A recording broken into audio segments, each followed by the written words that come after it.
திருச்சிற்றம்பலம். 18 சித்தர்களை பற்றி பார்த்து வருகிறோம். இன்றைய பதிவில் போகர் சித்தரை பற்றி அறிந்து கொள்வோம்.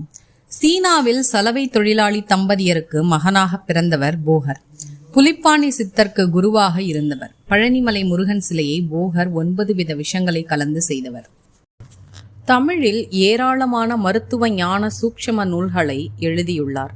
போகருக்கு மொத்தம் 63 சீடர்கள் இருந்ததாக கூறப்படுகிறது. திருச்செங்கோடு சுவாமி அம்பாள் திருமேனியான அர்த்தநாரீஸ்வரர் சிலையையும் 9 வித விஷங்களை கொண்டு போகரே வடிவமைத்தார் என்றும் கூறப்படுகிறது. இவர் ஜீவசமாதி அடைந்தது சிதம்பரம் என்றும் பழனிமலை என்றும் இருவேறாக கூறப்படுகின்றது. ஆனால் பழனி கோவிலில் உள் பிரகாரத்தில் தென்மேற்கே போகரின் சமாதி இன்றும் உள்ளது.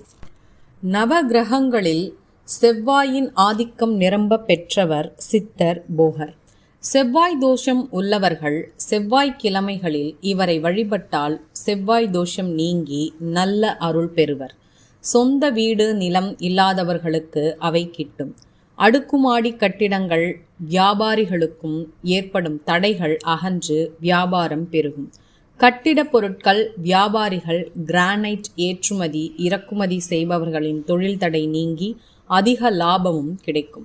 செவ்வாய் தோஷத்தினால் திருமணம் ஆகாமல் இருந்தால் திருமண தடை நீங்கி நல்ல இடத்தில் திருமணம் நடக்கும். இரத்த சம்பந்தப்பட்ட நோய்கள் அகலும். புத்திர பாக்கியம் உண்டாகும்.